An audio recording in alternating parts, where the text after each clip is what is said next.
Welcome to Maximize Rewards Now. In this video, we will dismantle the credit card optimization myth and show you a simple, rules-based system to earn more rewards with less effort, especially if your monthly spending is under $400. We will progress step by step, starting with the core myth, then moving into the exact order of operations, practical examples, and quick quizzes to lock in your learning. Let's begin. Here is today's agenda. First, we will examine the optimization myth. Next, we will explore why complexity kills under moderate spending levels. Then, we will present a clear order of operations and go rule by rule. After that, we will review a practical allocation example, do short quizzes, and finish with key takeaways and an action plan. Let's move to the myth. The popular belief is that the more cards you use, the more rewards you will earn. But for moderate spenders, the opposite is often true. Managing many small categories, caps, and fine print leads to missed opportunities, forgotten caps, and lower net rewards. Rather than juggling constantly, the smarter approach is to focus on a single high-value card for most of your spending and a specialist card only for offline micro-merchants. With that baseline belief established, let's transition to why complexity kills. If your monthly spend is under $400, splitting it across multiple cards often dilutes rewards. Tiny category gains do not compensate for the effort, missed caps, and errors.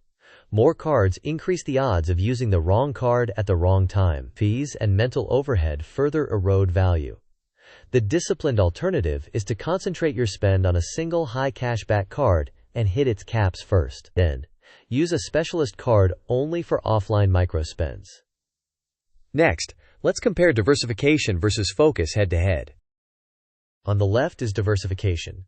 Many cards, tiny marginal gains, constant category checks, higher error rates, and difficulty tracking caps. On the right is focus. A single cash cow card handling 70 to 80% of spend. A specialist UPI or QR-enabled credit card for offline micro-merchants, and a clear priority to hit caps first. The focused approach yields higher net rewards with less effort. Now let's formalize this into an order of operations. Here is your decision flow. First, for online shopping, food delivery, and utilities, use your high-cashback cash cow card until you reach the monthly cap.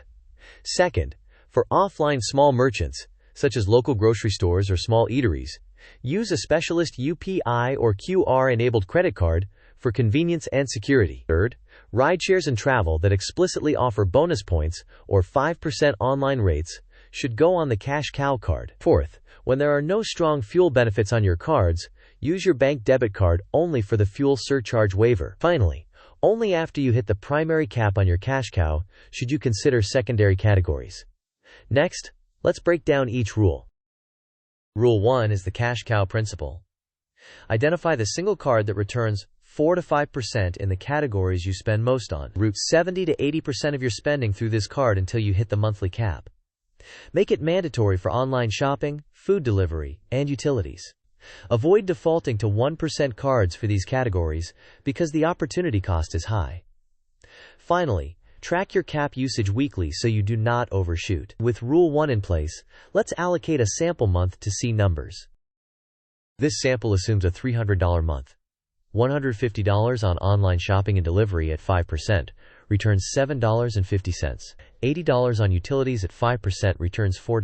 $40 at offline micro-merchants using the specialist UPI or QR-enabled credit card returns about 1% or 40 cents. $20 of rideshare spending at 5% returns $1. $10 for fuel uses the bank debit card solely for the surcharge waiver, which is not a cashback but prevents a fee. The total is approximately $12.90 in rewards, plus the fuel surcharge avoided. Now let's proceed to Rule 2 for offline payments. Rule 2 focuses on offline payments. Use a dedicated UPI or QR-enabled credit card for small grocers and micro-merchants. This keeps the cash cow card protected and primarily for high-value online transactions and utilities. Enable tap-to-pay or UPI features for convenience and security. Define a monthly micro-spend budget and adhere to it. Review your statements to confirm the merchant category and ensure rewards post correctly. Next, we will cover commutes and fuel.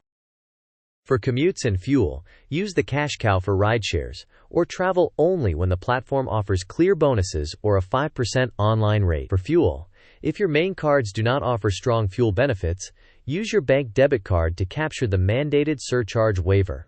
Do not chase weak rewards on fuel when the waiver delivers more value. Track platform promotions and stack only when it requires minimal effort. Keep receipts and statements in case you need to dispute a missed waiver. Before we quiz your understanding, let's show the optimal spend split visually. This pie chart illustrates the recommended allocation. Roughly 75% of spend on the cash cow card, 20% on the specialist UPI or QR-enabled credit card for offline microspends, and 5% reserved for exceptions such as fuel payments with a debit card to get the surcharge waiver or occasional platform-specific promotions. This split prioritizes hitting the cash cow cap first, keeps offline transactions streamlined, and preserves flexibility for edge cases. Now, let's test your understanding with a quick quiz. Quiz time. Which card should you use for online shopping and food delivery to maximize rewards? Option A, the cash cow card with 4 to 5% online benefits. Option B, the specialist UPI or QR credit card. Option C, any 1% rewards card. Option D, your bank debit card. You may pause the video now to think about the answer. We will discuss the answer in the next section of the video. The correct answer is the cash cow card with 4 to 5% online benefits. This ensures you hit your high-value caps promptly and capture the richest rewards on the categories that matter most. Now let's continue to the second question. Second question. If none of your credit cards offer strong fuel benefits, what should you use for fuel purchases? Option A, cash cow card. Option B, specialist, UPI or QR credit card.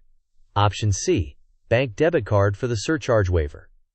Option D, any 1% rewards card. You may pause the video now to think about the answer. We will discuss the answer in the next section of the video. The correct answer is to use your bank debit card to capture the surcharge waiver. This typically yields better net value than chasing weak rewards on fuel with a credit card. Use the debit card only for fuel in this context, not for general spending. Next, let's provide a concise markdown checklist you can follow each month. Here is a monthly checklist. First, confirm your cash cow card's cap and the bonus window.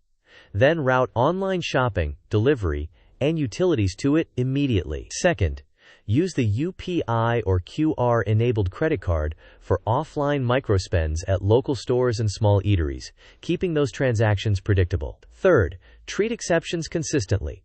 Use the cash cow for rideshares only when explicit bonuses apply, and use the debit card for fuel to secure the surcharge waiver. Finally, conduct a mid-month cap check and an end-of-month tally to refine allocations.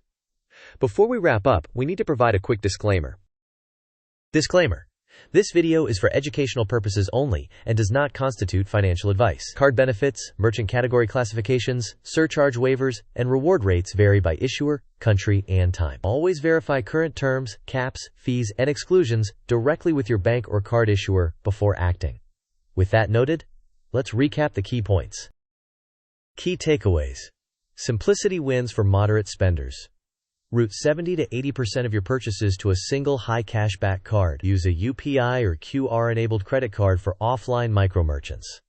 For fuel, if your credit cards do not offer strong benefits, use a bank debit card for the surcharge waiver. Always hit your primary caps before considering secondary categories, and avoid defaulting to 1% rewards for high-value categories. Conduct a mid-month review and adjust only when necessary. Now let's close with a quick summary and your next step. In summary, concentrate your spending to hit high-value caps quickly. Rely on a specialist card for offline microspends. Treat fuel as a fee avoidance problem rather than a reward opportunity. And review your progress mid-month and at month-end. Keep the system simple and repeatable. Finally, here's a quick thank you and a call to action. Thank you for watching. If you found this helpful, please like the video, share it with someone who is chasing rewards, and subscribe for more practical guides. Tell us in the comments which card is your cash cow and how you plan to allocate your spending this month.